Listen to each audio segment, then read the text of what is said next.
Começa agora o BTcast. Teologia é nosso esporte.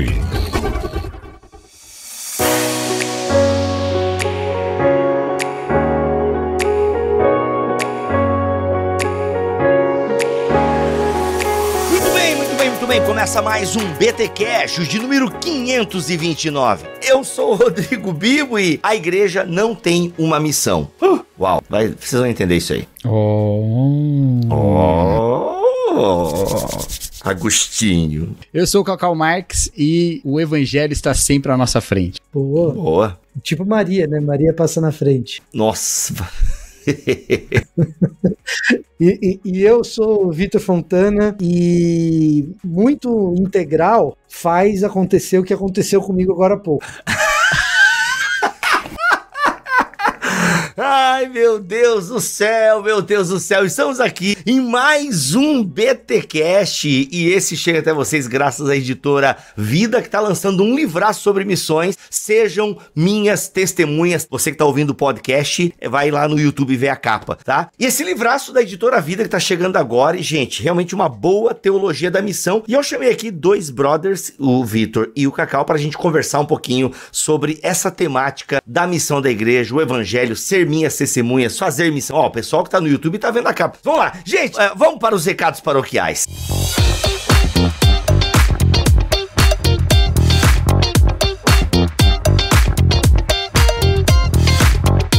Recados paroquiais dessa semana é o seguinte: você percebeu que nesse ano que passou, 2023, você sentiu assim que eu precisava conhecer mais a palavra de Deus. Eu senti que em alguns momentos, em algumas conversas, me faltaram argumentos bíblicos, teológicos. Eu senti que em 2023 eu fui levado por ventos de doutrinas, eu não sabia responder algumas coisas, eu fiquei encucado com outras e achei tudo muito confuso. Na verdade, Bibo, eu fico meio perdido, ouvindo vocês, ouvindo fulano, ciclano, vendo vídeo aqui, vendo vídeo acolá, tudo muito confuso, tudo muito desorganizado na minha cabeça. Então é o seguinte, de fato, isso é um problema e você tem como resolver esse problema. Então presta atenção neste recado paroquial, porque o Bibotal quer te ajudar. Primeira coisa é o seguinte: se na sua igreja não tem estudo bíblico, ore por isso. Ore para que a sua igreja reconheça a importância de se ter estudos bíblicos sistematizados, contínuos, que a sua igreja se preocupe com doutrina. Por quê? Por que eu falo isso? Porque o primeiro ponto de partida para você aprender teologia é a sua comunidade local. Tem que ser a sua comunidade local, porque é a partir dela que você vai criando filtros para poder aprender mais a Bíblia e a palavra de Deus e a teologia e por aí vai. Então a primeira coisa é isso: se na sua igreja não tem, ore para que isso aconteça, tá bom? Se na sua igreja tem, se interesse por isso, tá bom? É o ponto de partida. Segundo, você precisa estudar teologia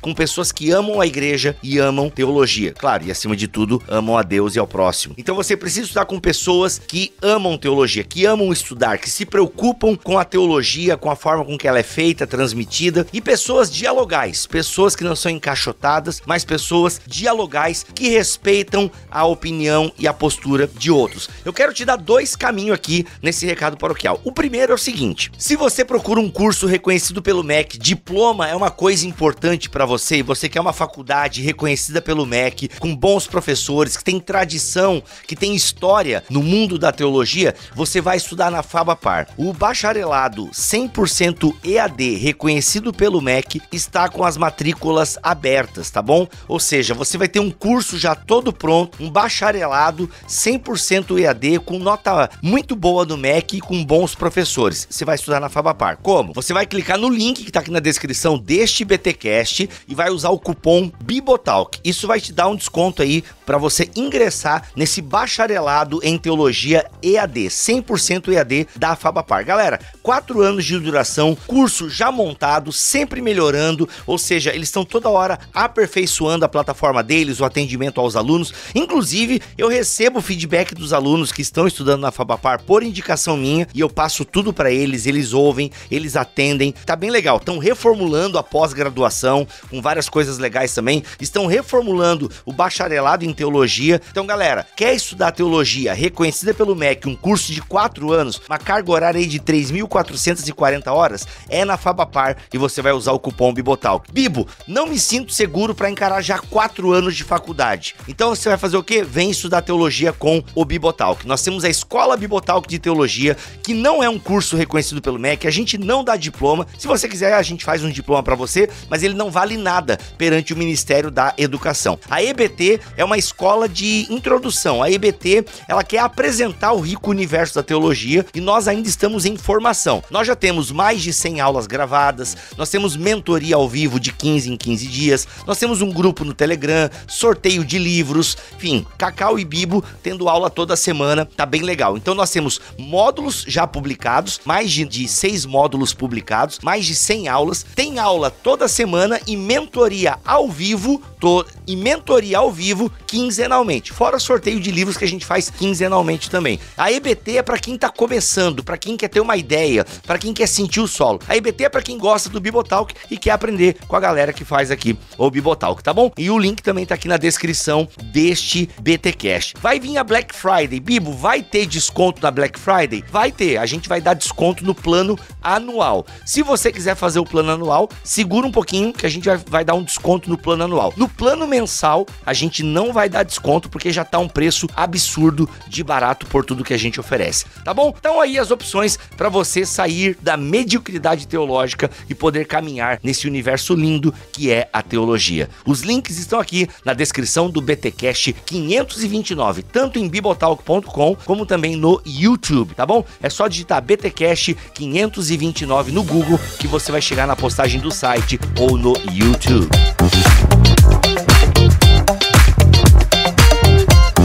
E o último recado paroquial dessa semana, galera, vamos estar em Curitiba, no BTD. Sim, eu, Cacau Marques e Gutierrez Siqueira estaremos no BTD, dia 2 de dezembro, que vai acontecer em Curitiba. Nós ainda temos 40 vagas, corre, ou menos, acho que 40 vagas era semana passada, agora não lembro. Gente, ainda tem vaga, pelo que eu fui informado, então vem pra esse BTD que vai acontecer em Curitiba, porque é o último BTD do ano, é a última oportunidade que você tem para aprender sobre esse tema, espiritualidade para uma sociedade cansada. Vai ser demais e eu quero ver todo mundo que pode lá em Curitiba. Chama todo mundo. O link para você garantir o seu ingresso tá baratinho, inclusive. Tá bem barato, porque vai ter café incluso. Então assim, tá muito legal, tá bom? Link aqui na descrição deste BTcast. Simbora pra esse papo que tá bom demais. Aliás, esse papo, ele já rolou com imagens lá no YouTube, tá bom? Se você tá vendo isso aqui no YouTube, tem a versão com imagens. Eu vou botar aqui o link também deste podcast,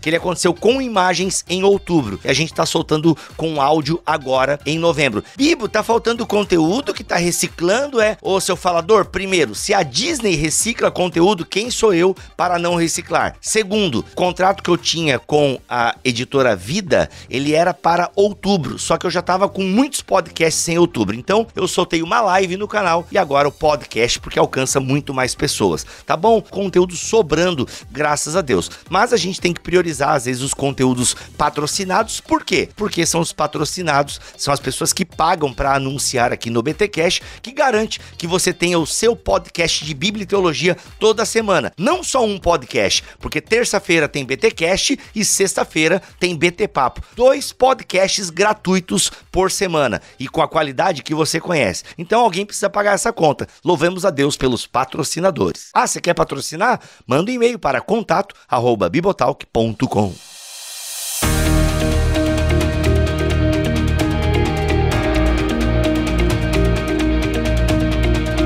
Mas, gente, vamos lá, fazer missão, o livro Sejam Minhas Testemunhas vem trazer uma reflexão sobre a missão da igreja e eu gostei muito da forma com que ele vai organizando as coisas. E, Cacau, para se falar de missão da igreja, evangelismo, a gente precisa definir e falar sobre o evangelho, que foi o capítulo que você leu. O que é muito legal, porque ele começa dizendo... Assim, isso até foi uma polêmica recente, né, Vitor? Vitor, que é mais inserido nos debates teológicos estadunidenses, recentemente teve quase que um quebra-pau sobre o significado do evangelho, né? Não, esse é um quebra-pau recorrente e constante, E que, na verdade, tem um pouco a ver com um apego muito rudimentar à discussão de substituição penal versus Christus Victor. E acaba tendo implicações na maneira como se enxerga missão e missiologia. Né? É um remake do Gustav Pauling. Antes fosse isso. Mas aqui, eu trouxe esse debate, o livro não trata disso, mas porque ele toma esse cuidado, né? Ele toma esse cuidado de dizer que o evangelho, ele não está definido do jeito que a gente quer que ele esteja definido na Bíblia. Eita, né? Como assim, Cacau? É muito interessante. Ele começa contando uma história, que ele não faz isso em todos os capítulos, mas nesse ele faz, falando de um dia que ele estava numa conversa na igreja com um monte de gente, na verdade um grupo de amigos, né? Todo mundo dando afirmações muito incisivas sobre o evangelho. E aí no final ele diz assim, todos pareciam presumir que o conteúdo do evangelho era absolutamente óbvio e mesmo assim não havia consenso naquele grupo sobre o que ele realmente era.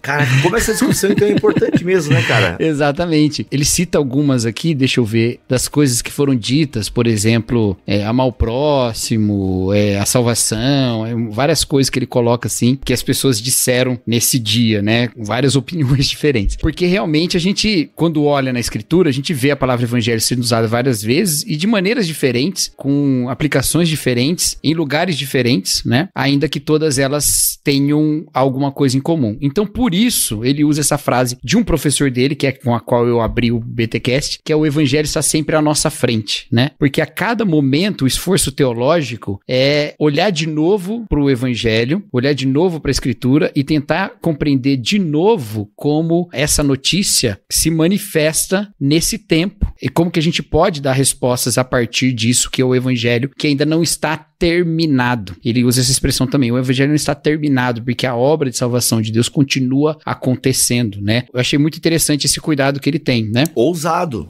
Assim, parece mais ousado do que eu falando assim, né? Se você ler, inclusive uma coisa que eu gostei muito nesse livro, é que ele certamente evita as respostas fáceis, evangelicalismo mais comum, sem deixar de ser bastante palatável pro evangelicalismo, entendeu?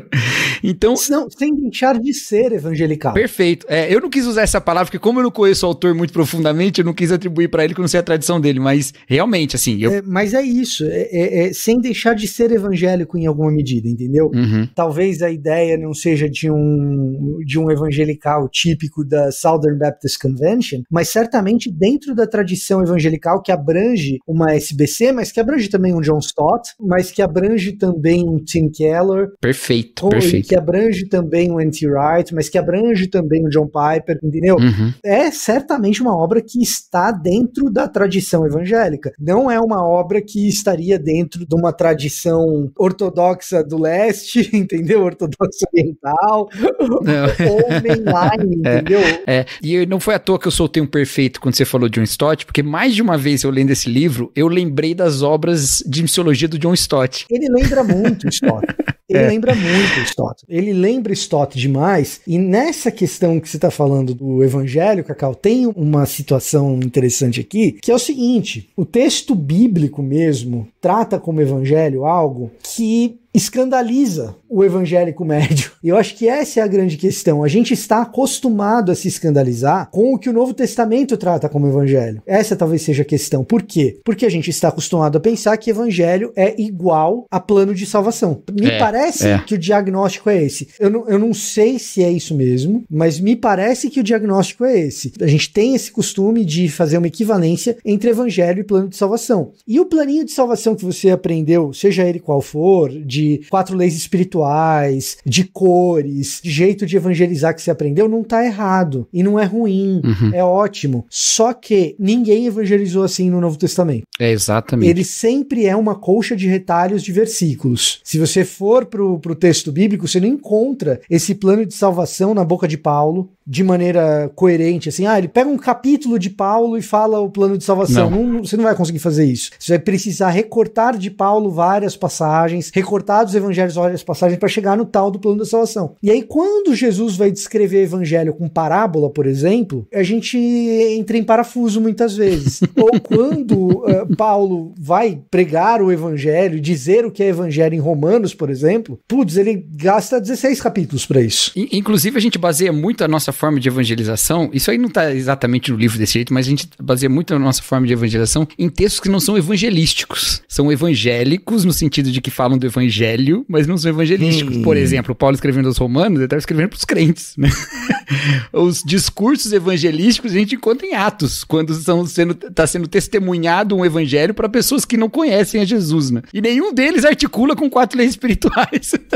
Não, é fato. Eu só discordaria, Cacau, em uma questão aí, especificamente no que diz respeito a Romanos. Por quê? Porque Paulo afirma no início da epístola que ele vai explicar o evangelho dele pro pessoal de Roma, mesmo eles já sendo cristãos.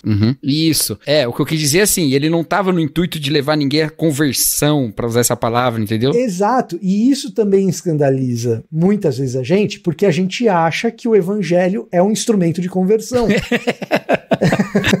E no Novo Testamento nem sempre é. O Keller já batia nisso, né? Porque o Keller falava assim, né? Eu tô sempre usando no passado, continua tendo gosto amargo na boca, Bibo. É ruim mesmo.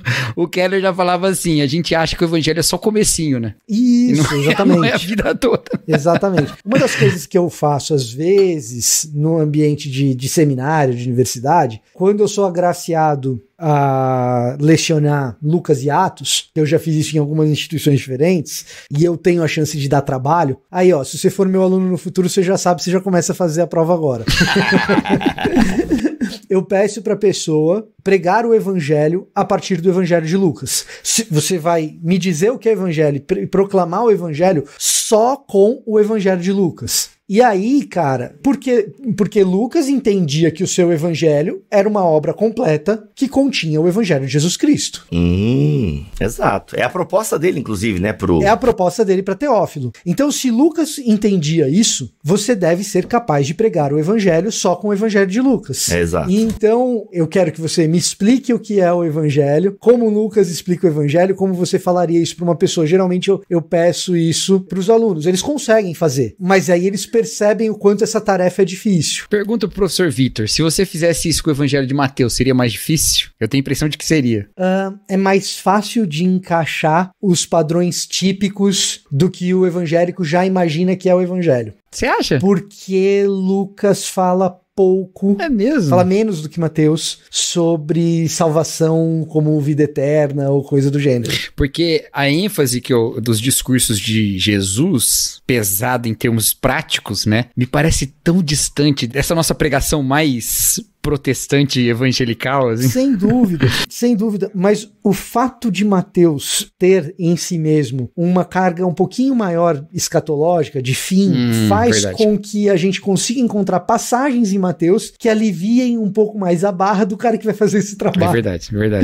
Tem esse aspecto escatológico, verdade. Agora, se o que você está querendo é um plano de salvação em que o centro de tudo seja a salvação de um indivíduo, em Lucas isso é mais difícil de fazer. E, aliás, nem é o que Lucas está fundamentalmente preocupado e nem é o que Lucas chama de evangelho. Acho que nenhum deles, né? Então, o que acontece? Parece que uma boa parte da nossa confusão é que a gente pega uma parte importantíssima do evangelho, que é a soteriologia, e a gente chama isso de evangelho. E esquece o resto. E deixa o resto pra lá. Eu quero esse resto agora. Eu quero esse resto. E o problema de você fazer isso... Esse é o debate lá que eu mencionei antes.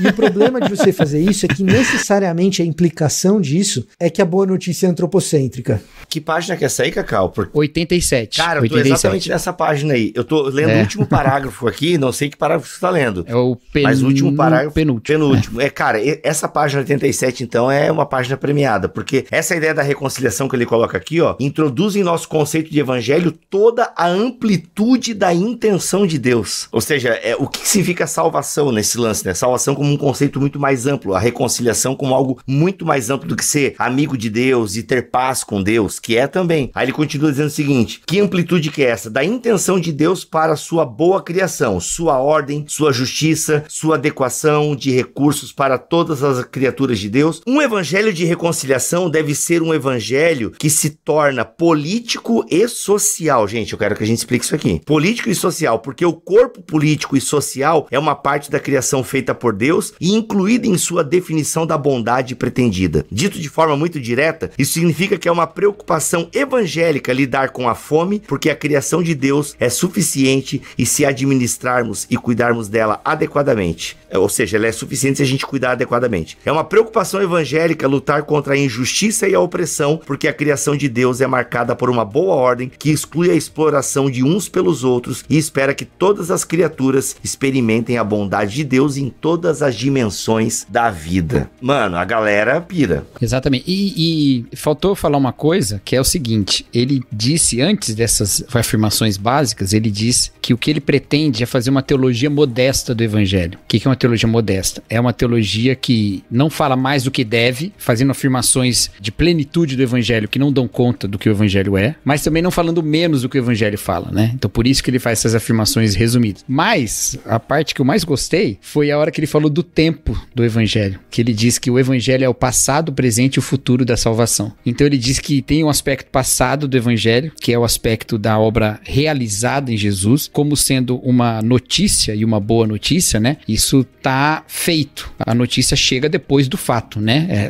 Obviamente, né? O fato acontece, a notícia chega depois. Então o evangelho é o passado nesse sentido, dessa obra realizada, mas ele tem o seu aspecto presente dessa tensão em que a gente vive como novo homem e velho homem ao mesmo tempo, né? Então assim, com aspectos do velho homem vivendo numa nova realidade, essa realidade fundamentada num ato já concretizado, né? E o futuro como essa esperança que nos move, não que nos deixa inertes, né? Ele diz assim, a intenção da escatologia do Novo Testamento é nos preparar para uma obediência mais fiel agora e nos assegurar da fidelidade de Deus, né? Então não é simplesmente 92. Cara, isso aqui parece que eu sei, Cacau, você tá no meu livro, eu falei. Nossa, muito bom, muito bom. Como eu tô lendo o N.T. Wright, isso me lembra bastante o N.T. Wright, esse rolê aí, né? Sim, tem uma citação que tá até na capa do Surpreendido pela Esperança, que é isso, né?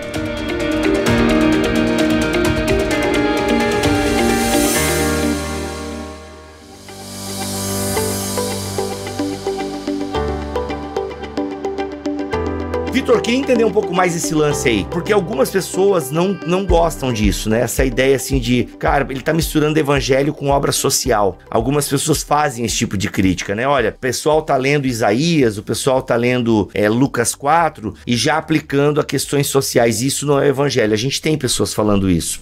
Mas você concorda com essa posição do autor aqui? Não, acho que elas estão erradas, cara. E eu vou explicar o porquê. A do autor? Não o autor. As pessoas que fazem esse tipo de crítica, eu acho que elas têm um zelo, mas eu acho que é um zelo equivocado. E eu vou explicar o porquê. É um zelo muito por causa do que a igreja caiu nos Estados Unidos na época do social gospel. Talvez, assim, com algum receio da teologia da libertação ou alguma conexão com as esquerdas, algo do gênero. E aí tem um problema prático e um problema bíblico nesse tipo de zelo. O problema prático é que quando a gente acha que não é missão da igreja nenhum tipo de ação social, coisa do gênero, algum outro grupo vai fazer. E aí o outro grupo que vai fazer acaba tomando o monopólio disso mesmo, entendeu? Então tem um problema prático aí. E um outro problema prático ainda dentro desse mesmo bojo, o cara vai dizer, não, mas eu não tô dizendo que não pode fazer obra social, eu tô dizendo que isso não é missão. Mas na prática, cara, se você admite que a igreja tem que fazer, então a igreja tem que fazer. E outra, estão pegando Lucas 4 e aplicando, e eu acho mesmo que se você pegar Lucas 4 e o ano do jubileu, e sair fazendo aplicações a esse respeito, indiscriminadamente, muito rápido, você corre um grande risco do mundo ficar melhor. Agora... Caraca, mano. Agora, sem ironias, né? Eu entendo que alguma pessoa possa achar que aí tem um salto. Mas vamos lá, o texto da grande comissão, vamos lidar com o texto da grande comissão. Toda autoridade me foi dada no céu e na terra, portanto vão e façam discípulos de todas as nações, batizando-os em nome do Pai, do Filho e do Espírito Santo. E se a gente parasse por aí, a gente diria, a missão da igreja na grande comissão é fazer discípulos e trazê-los para o corpo de Cristo por meio do batismo. Acabou. Entenda-se o batismo nas suas mais variadas tradições aí, né? E acabou. Mas Jesus continua, ele diz, ensinando-os a obedecer tudo aquilo quanto eu vos ordenei. Quando Jesus continua e diz, ensinando-os a obedecer tudo aquilo quanto eu vos ordenei, Jesus está colocando na missão da igreja a prática ética da igreja. É ensinar a obediência, é ensinar a prática. E a prática, ela inclui, evidentemente, as questões sociais. É no mesmo evangelho de Mateus, mas Senhor, quando foi que a gente te viu com sede, te deu de beber, te viu com fome e te deu de comer? E eu direi a vocês, toda vez que vocês fizeram um desses meus pequeninos, foi a mim que o fizeram. Quer dizer, quantas vezes Jesus vai precisar falar desse tipo de assunto pra gente achar que isso é missão da igreja? Então, assim, você não gosta do Gustavo Gutierrez? Tá tudo bem. Você não gosta da teologia da libertação? Beleza. Você não gosta do Ronald Sider? Ok. Você não gosta do Yoder, porque ele tinha as questões sexuais dele lá? Beleza. Você não gosta do René Padilha, porque ele falou bem do Evo Morales? Ok. Você não gosta do Ariovaldo Ramos? Tudo bem. Você não gosta do Vitor Fontana? Tá tudo certo, cara. Mas assim, a gente tem que lidar com Jesus e com o que ele falou. O que não tá ok é a gente, toda vez que a gente for falar do que Jesus disse e das repetidas vezes em que ele foi insistente nesse assunto da questão do pobre, e não foi só ele, os discípulos dele, Paulo foi insistente nisso, Tiago é insistente nisso, e não são só os discípulos de Jesus, são os profetas que Jesus menciona. Então, Amós pega pesado com isso, Jeremias nem se fala. Então, o que não dá é toda vez que a gente vai para esses textos, a gente tentar arrumar circunstâncias e maneiras de dobrá-los a dizer aquilo que eles não dizem. O Keller, inclusive, luta com isso no Justiça Generosa, acho que no primeiro ou segundo capítulo. Cara, é justiça social, né? A associação dessas duas palavras, mitzpah e a outra que é misericórdia, eu não lembro agora, é quando elas são juntas, ela vai indicar justamente isso, uma preocupação social, uma preocupação com o órfão, com a viúva, com o estrangeiro, e o Keller vai mostrando isso ao longo de todo o Antigo Testamento, e isso vai reverberar também no Novo, essa preocupação de fato com a vida aqui e agora, e com o bem-estar e com o cuidado dessa vida, né? O que é problemático, Bibo, e o que eu entendo nesses críticos, muitas vezes, pelo menos os mais sofisticados, quando eles dizem que isso é problemático mesmo, é que a partir do século XIX, a gente tem uma ênfase muito exagerada na questão da economia, como se a economia fosse redentiva. Boa. Então, isso eu tô falando não só do pensamento cristão, isso eu tô falando do pensamento ocidental de maneira geral. A economia acaba adquirindo um papel muito centralizador e quase redentivo em si mesmo, às vezes redentivo em si mesmo, e que às vezes o discurso evangélico, quando se carrega dessa ideia da questão social dentro das coisas que Deus restaura, a economia ganha uma ênfase muito maior do que o resto daquilo que a gente chama de social. E aí a economia ganha esse caráter redentivo mesmo. Quando a gente fala de reconciliação no espectro social da coisa, claro que a economia está ali, a questão do pobre está ali, mas aquela família que foi destruída por causa do adultério, reconciliação social faz parte disso também, entendeu? Ou aquele Natal que foi estragado porque todo mundo acha que é dono da razão, a reconciliação social tá nisso também. Ou as questões psíquicas que fazem com que a gente experimente um isolamento de quem tem doenças de ordem psíquica, a reconciliação está nisso também. Então, o que acontece? Quem denuncia uma missiologia que é excessivamente desequilibrada nas suas questões econômicas, quem denuncia isso, numa certa medida está certo, porque de fato, no século XIX e no século XX, a gente caminhou para uma disputa ideológica, não só no campo da teologia, mas o campo da teologia acabou abarcado nisso, em que quando se fala em algum tipo de reconciliação social, a gente está falando de economia, a gente está falando de distribuição de renda ou algo do gênero. E aí a gente tem um problema mesmo, porque não é só disso que o texto está falando. Quando Isaías 11 é lido de maneira messiânica, e a gente fala ali do ramo de Jessé chegando e trazendo reconciliação, ele não está trazendo reconciliação econômica, ele está trazendo reconciliação para todo o cosmos, que inclui economia, mas a economia não é o principal, entendeu? Eu acho que esse é um ponto em que às vezes os críticos têm razão. Até porque, se a gente for olhar os efeitos profundos, individuais e nas nossas relações comunitárias que o evangelho traz, a crítica vai ser muito mais embaixo do que simplesmente uma desigualdade, né? Vai ser a um próprio sistema que mede igualdade pelo consumo. Então, assim, imagina um Jesus que, ao falar do Sermão do Monte, ele vai dizer para você não ficar preocupado com o que você veste, o que você come, porque você tem valor, né? Não tem mais valor do que... Então, não olhe essas coisas como parte do valor, né? Enquanto outros olham, né? Eu acho que a crítica seria ela é muito mais profunda. E, às vezes, uma aplicação política do evangelho pode não ir até onde ele deveria ir, né? Porque se fosse radical como o evangelho seria... seria um abalo de estruturas muito mais profundo, né? O mexe com a minha estrutura seria bem... Mexe com minha estrutura. Bem mais embaixo, né? Cara, sensacional. Mas isso foi o capítulo 5 aqui, né? Que ele fala do evangelho. Sim, não, e ele é a base de tudo que a igreja vai fazer, né? Daí depois no capítulo 6, ele começa... Gente, a gente escolheu alguns capítulos aqui, o livro tem vários outros temas, imagina, a gente começou a partir do capítulo 5, que faz parte da terceira parte do livro, nem lembro agora, é isso mesmo? Como é ruim tá sem a cópia física aqui, meu Deus. A terceira parte do livro. É a terceira parte do livro. Então imagina, tem outras 2 partes que o livro vai tratar, vai ter todo acho que até vai ter um pouco de apanhado histórico também. São 4 partes o livro. 4 partes. Diga aí, Cacau, as 4 partes do livro. Rumo a uma teologia da missão da igreja, o mandato da igreja sejam minhas testemunhas, essa é a parte 2. Parte 3, definindo a missão encarnacional da igreja. Parte 4, tornando-se a igreja de testemunho encarnacional. Olha aí, pô, gente, bacana, hein? Bacana. Ó, tudo que eu li desse livro, curti pra caramba a pegada dele. E, poxa, eu não conhecia esse autor, pelo jeito os meus amigos aqui de mesa também não conheciam o autor. Eu não conhecia. E, cara, grata surpresa. Vitor, você tem aí quem é o autor? Você tá na orelhinha do livro aí, não? Darrell Gooder é teólogo e missiólogo, obteve doutorado na Universidade de Hamburgo, onde estudou com Leonard Goepelt. O Goepelt é um cara do Novo Testamento importante pra caramba. Mais dentro da linha conservadora, tá? Porque quando fala de alemão, né, o pessoal já acha que vai ser... liberalzão. Mas o Goepelt é mais da linha conservadora, e com Helmut Tillich, que também é um cara... O Helmut Tillich é o cara do... Orientações a Jovens Teólogos e Pastores? Jovens Teólogos, esse mesmo.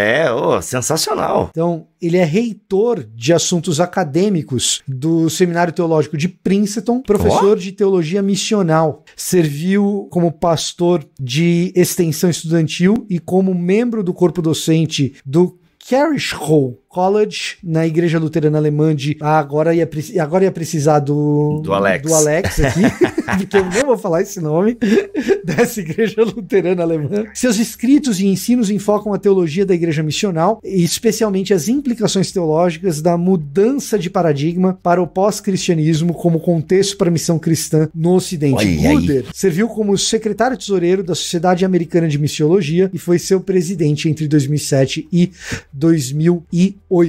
Olha aí. Então, assim, é um cara que gosta do tema, trabalhou muito tempo com o tema, então isso explica esse poder de síntese bom que ele tem.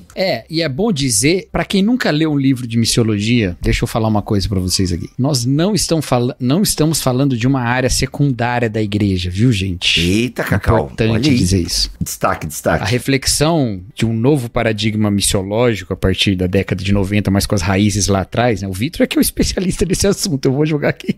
Mas com as raízes lá atrás, né? Mas eu tô falando a partir do David Bosch e tudo mais, coloca a missiologia no centro da vida da igreja. Então, quando você pega um livro de missiologia como esse, como os do Stott, como os do Neil Biggin, como os do Gorin e do Wright, do Christopher Wright, não só do N.T. Wright, mas do Christopher Wright, você vai perceber isso. Não está se falando ali sobre aquela obra que a igreja também faz. O Padilha faz uma crítica muito legal no primeiro capítulo do Que é Missão Integral, em que ele fala assim, uma das características do paradigma tradicional de missão é separar a vida da igreja de missão da igreja. E ele fala, um novo paradigma de missão tem que falar que vida da igreja e missão da igreja estão juntos. Então, porque a gente tá falando o tempo todo aqui, missão, e a pessoa fala, mas eu não quero ser missionário, eu não vou ler isso, né? Não, a reflexão ela é eclesiológica, profundamente eclesiológica. Você vai ler esse livro e você vai perceber uma série de lições sobre o que é ser igreja, não o que é ser missionário, entendeu? Ou ser uma agência missionária. Até porque o missionário não existe sem a igreja, né? Ele vai trabalhar isso até no capítulo 6, né? Essa ideia de que a igreja, ela é uma missão, né? Aquilo que eu falei na minha entrada,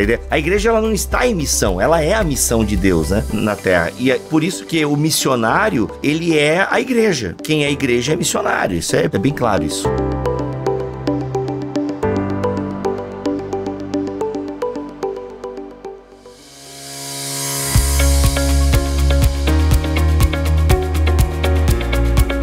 a gente tem um problema na história do cristianismo nesse sentido, que é um problema de terminologia.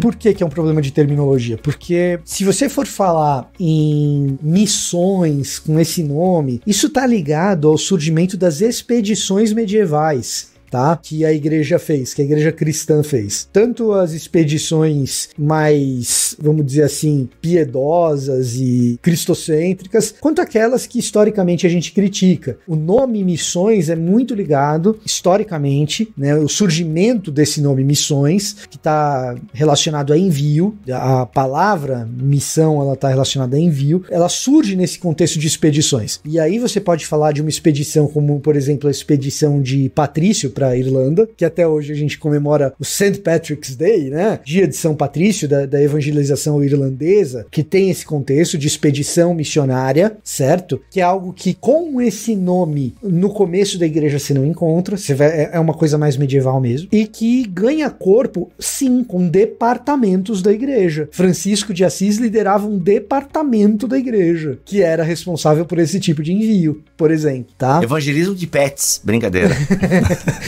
Isso é uma coisa interessante sobre Francisco de Assis, né? Aliás, o pessoal atribui a Francisco de Assis aquela fatídica frase do pregue o evangelho se for preciso, use palavras, né? Que não necessariamente foi ele Já que usei disse. essa, hein? Já usei em pregação há 10 anos atrás. Cara, se você pegar os documentos de Francisco de Assis, ele é bem enfático no fato da proclamação verbal. Mas isso é assunto para um outro dia, quem sabe. Agora, o ponto é que essa palavra missões, o contexto de surgimento dela é de um departamento, sim, da igreja organizada cristã medieval, muito bem estabelecida nos seus princípios burocráticos. E colonialistas. E ganha essa conotação colonialista depois. Porque vai se incluindo também paradigmas novos, né? Isso. O protestantismo chega nessa conversa muito depois. Os reformadores, por exemplo, aparentemente não estavam muito atentos a essa questão especificamente. Então, o protestantismo ele chega nessa conversa muito depois, mas quando chega e propõe discussão, a discussão se aprofunda. E nesse aprofundamento de discussão, a palavra missão acaba ganhando essa conotação que tem hoje, para além das barreiras da discussão teológica e da eclesiologia, de objetivo, goal, função, meta, que você fala até mesmo da missão de uma empresa. E aí, com uma terminologia que vai e volta, ela vai para o mundo corporativo, ela vai para o mundo das organizações, e aí ela volta com esse aspecto de a gente existe para quê? Missão, visão e valores, vamos dizer assim, né? Quando ela volta para o mundo eclesiológico, a palavra missão ganha essa conotação de qual é a nossa identidade, qual é a nossa função, o que a gente faz, quem a gente é. E aí, quando a gente está respondendo quem a gente é, essa discussão missiológica vira uma discussão fundacional, vira uma discussão de tipo eclesiologia básica. Quem é a igreja e o que ela faz? E aí, quando você olha para a palavra, por isso que é uma discussão terminológica num certo sentido.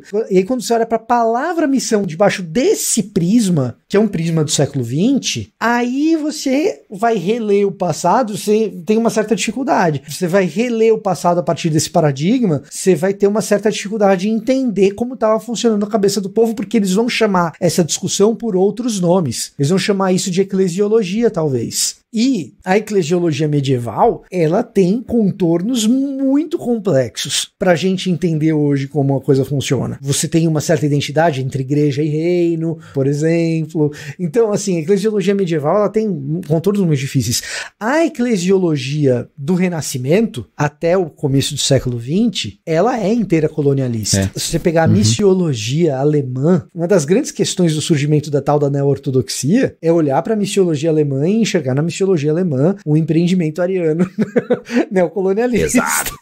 Tá? Então, se pegar o Bultmann, veja só, a demitologização do Bultmann, ou a desmitologização do Bultmann, como queira, ela é um empreendimento missiológico nesse sentido. Então, o que acontece? Se você pegar a teologia moderna protestante, se você não entender que a discussão é missiológica, tá faltando alguma peça. Muitas vezes a briga é por causa de missiologia, muitas vezes a coisa acalorada é por coisa de missiologia, é por conta da missiologia. O Barth se diz um teólogo evangelical ou evangélico, em parte por causa de missiologia também. Então, quando a gente está discutindo isso daqui, a gente está no centro centro de todas as discussões, muito embora o Gooder não seja, nesse livro aqui pelo menos, um polemista, pelo contrário, ele é um agregador, cara. Isso é uma excelente virtude desse, porque a missiologia, ela tem esse caráter polemista no século XX, infelizmente, não é por propósito, mas acaba tendo, porque toca nas questões centrais, e o Gooder, ele tem essa excelente virtude de ser gregário. O David Bosch, que o Cacau citou, por exemplo, ele tinha essa intenção de ser gregário. Não deu tempo, né? Mas nem sempre conseguiu. Não, e além de não dar tempo, também teve uma obra que é mais difícil de ler também, né? Mas depois a gente faz um BTcast sobre a Missio Dei e aí a gente entra nessas discussões. Mas assim, uma coisa pra falar desse livro, inclusive, nesse panorama tudo que o Vitor deu, é que ele vai fazer essa abordagem dessa maneira que o Vitor colocou aí, né? Fundamentada muito, né, em perspectivas teológicas com as contribuições recentes, né? Isso que falta às vezes, né? Aí assim, eu não vou nem citar nada, mas assim, alguns dos livros que fundamentam a nossa reflexão missiológica na igreja, eu nem tô falando de seminário, tô falando de igreja mesmo, eles são os livros que basicamente pararam a sua reflexão missiológica, assim, né? Só na questão do aspecto das missões transculturais, né? E fica por isso mesmo, né? E muitos autores têm se detido nesse assunto e feito de maneira muito interessante, mas esse livro eu achei que ele é muito rico e claro. Então assim, você lê, você vê a profundidade de algumas coisas que ele tá tocando com muita clareza, com um fundamento bíblico muito evidente, aquela coisa que você fala assim, isso aqui tem cheiro de Bíblia, mas não sei se tá na Bíblia mesmo, não. Ele dá os credenciais, né? Eu achei muito legal mesmo. Fiquei aqui pensando em várias coisas para aplicar na igreja e levar lá pra gente refletir.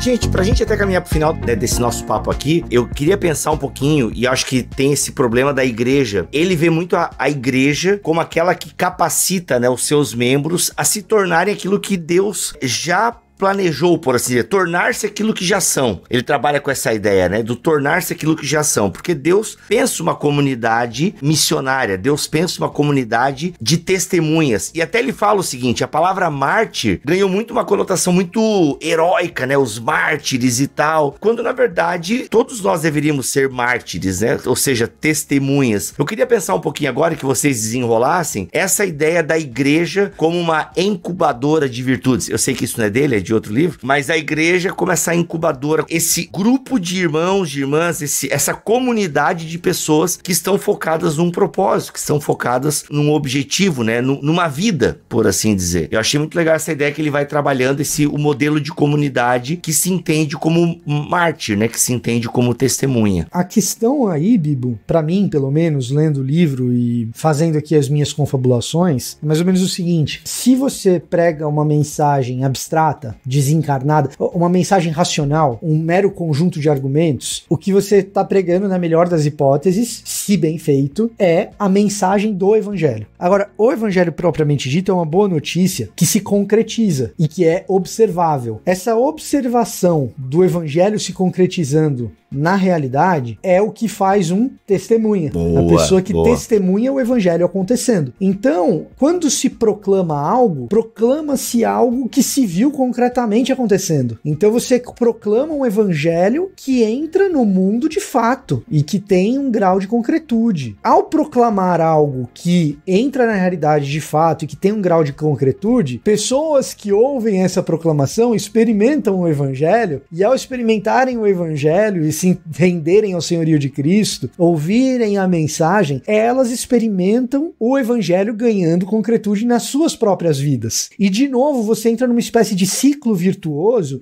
em que se proclama algo de concreto. É isso que a gente vai falar, é isso que a gente quer dizer em encarnar a tal da mensagem. A mensagem, ela não é meramente uma coisa fantasmagórica, abstrata, que acontece só no mundo das ideias. Ela ganha uma concretude quando ela encontra o ser humano, transforma o ser humano, se transforma numa boa notícia real para aquele ser humano ali que experimenta o evangelho. E quando esse cara proclama o evangelho, ele não está meramente proclamando um conjunto de ideias. Ele está proclamando uma vivência. E aqui, Vitor, no capítulo 6, ele até fala assim, olha, essa ideia da preocupação, a dimensão interna do evangelho, né? A vida de fé, a consciência de salvação, santificação. Ele fala que tudo isso é muito importante e até ocupou bastante a cabeça dos reformadores, né? A dimensão interna do testemunho. E ele fala, cara, mas a gente precisa pensar na dimensão externa do testemunho. Então ele também dá esse passo, que eu achei isso muito bacana. Eu acho que isso, assim, fazendo eco ao que você disse, juntando com o que o Cacau disse um pouquinho antes, olha como missiologia é importante para todo o papel que a igreja desempenha. Essa percepção sua, Bibo, ela é uma percepção que muda o jeito que a gente faz evangelização nas ruas, porque aí eu não vou meramente contar uma história abstrata, mas eu vou contar a história e vou contar o que aconteceu comigo, vou proclamar algo de concreto, e esse testemunho interno, ele vai ganhar a minha voz, tá? É a ideia de que existe uma proclamação de voz daquilo que se testemunha, daquilo que se vê. Então eu vou proclamar nas ruas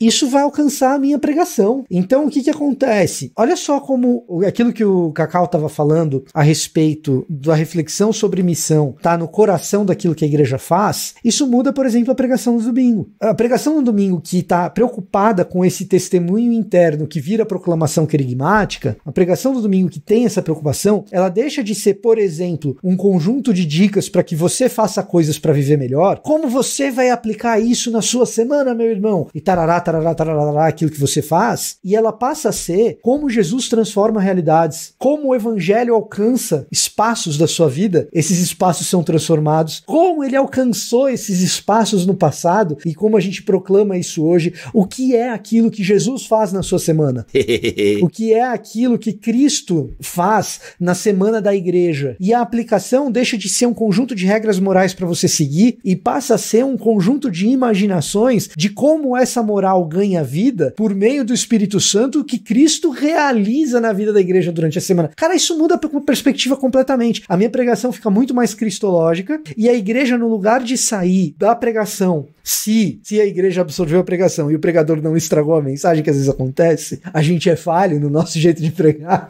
né?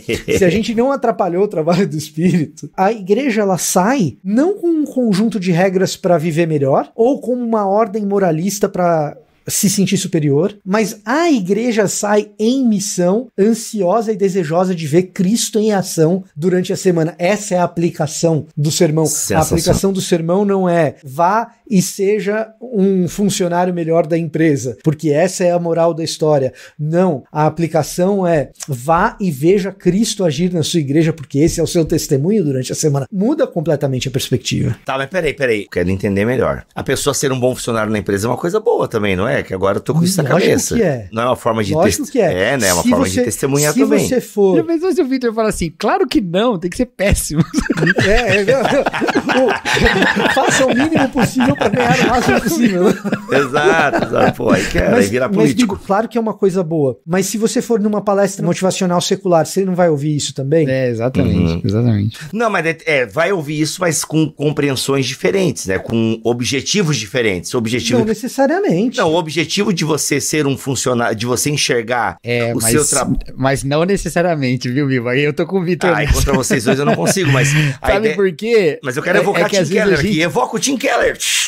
Não, é que às vezes a gente fica um pouco acrítico sobre as origens ideológicas da nossa proclamação. Porque é a água que a gente vive, entendeu? Então, se você não é impactado com o evangelho que realmente te arrebata de um jeito das coisas serem e de valores que são profundamente mundanos, só que a gente não acha que são mundanos, porque a gente confunde o evangelho com tudo isso, né? Se você não tem essa visão arrebatadora do evangelho, é muito fácil a sua mensagem se tornar um keynote, se tornar um TED Talk, se tornar uma palestra motivacional. É disso que a gente tá falando. Tá, entendi. Vocês não estão desprezando isso, ok. Então, assim, pode ser que no final, sabe quando o Paulo fala assim, gente, não arranja confusão com o governo não, entendeu? Porque eles têm coisa boa pra fazer. Ele não era a vontade dele fazer uma teoria política inteira sobre aquilo. Por quê? Porque teoria política é coisa desse mundo, ele tá trazendo o evangelho. Agora o evangelho vai ter vários efeitos políticos, vai ter vários efeitos sociais, vai ter vários efeitos sobre o trabalho. Alguns deles vão te fazer ser um bom funcionário, mas o centro não é esse.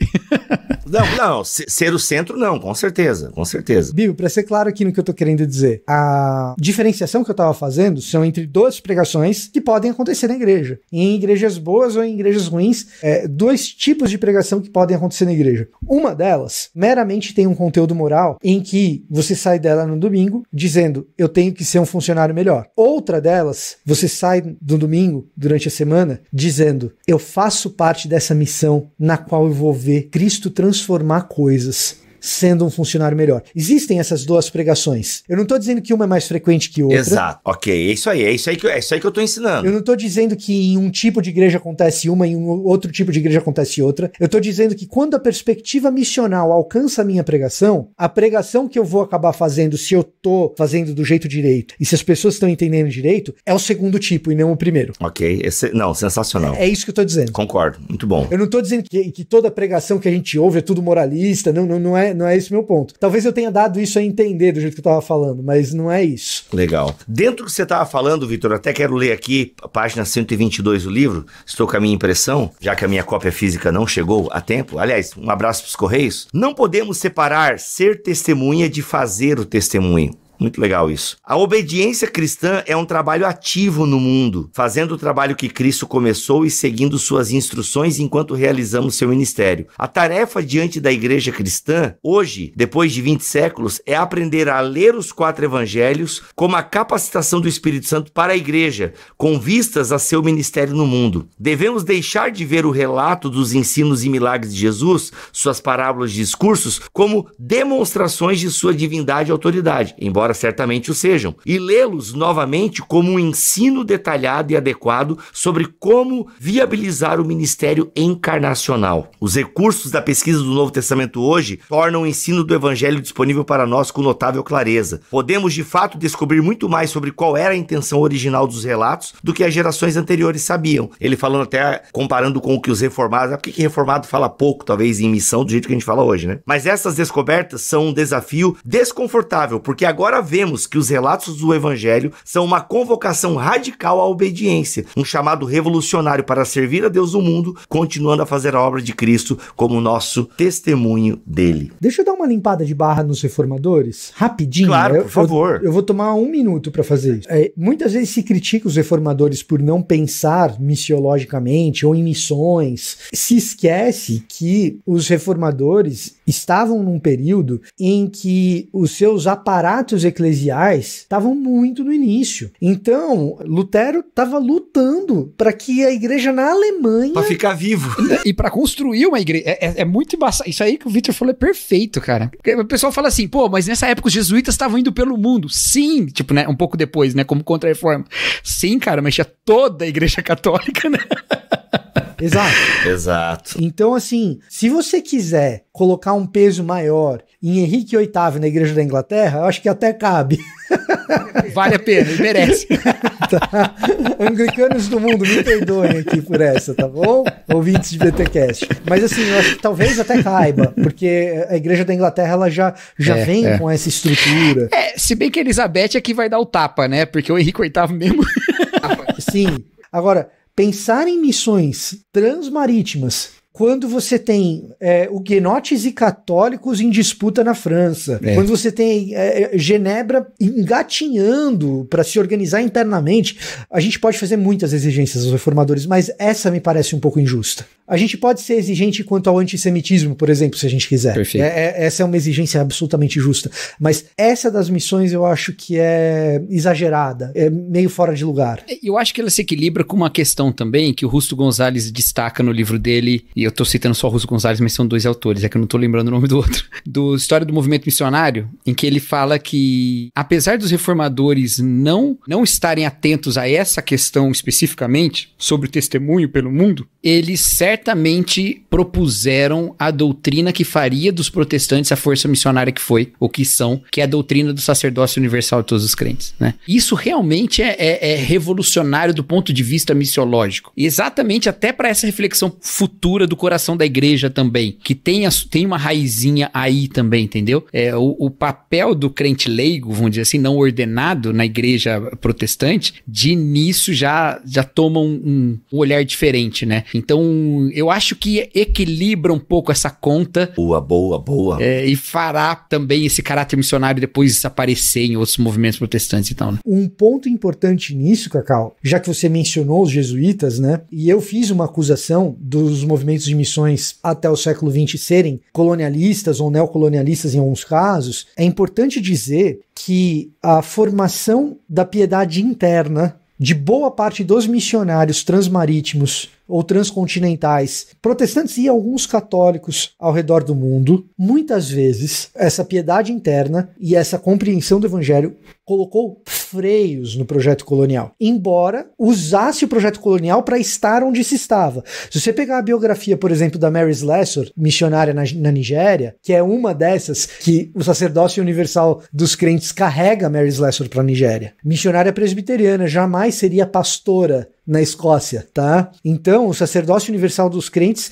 carrega Mary Slessor para a Nigéria. E ela é uma que notadamente lutou a vida toda para colocar freios nas ambições do Reino Unido, nas ambições ocidentais dentro da Nigéria. Então, a venda de bebidas alcoólicas para as tribos. Então, assim, se você vai estudar o que os missionários individualmente, ativamente fizeram, muitas vezes eles foram freios nos projetos coloniais. Então isso acho que é uma coisa importante de ser dita, e é importante de ser dita também que na prática, o que uma missionária como a Mary Slessor na Nigéria ou como a Lori Moon na China estavam fazendo era compreender que o seu chamado missionário, o seu papel naquele espaço, não era meramente converter almas, mas sim vivenciar um testemunho. Rapaz, que fechada, meu amigo. Se fosse combinado, não daria tão certo. Cara, e se a gente entrar nesse assunto, assim, de piedade, porque, assim,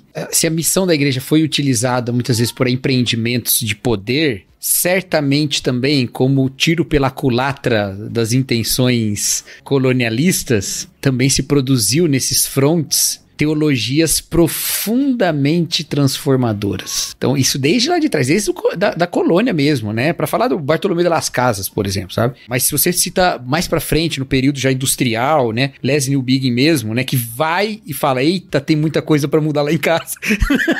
Né?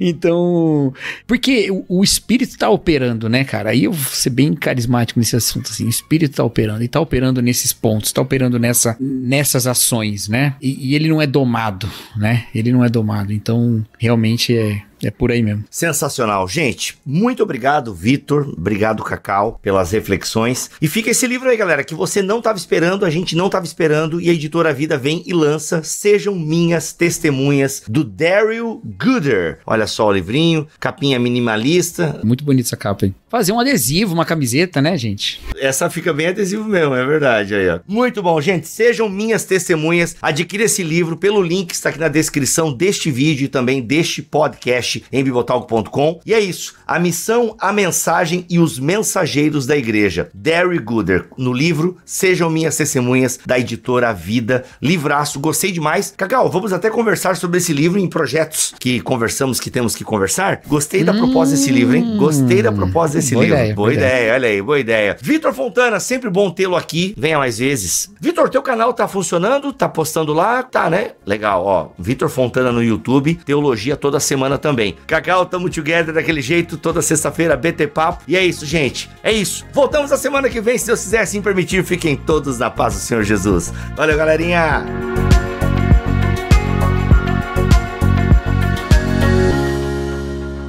Este podcast foi editado por Bibotalk Produções.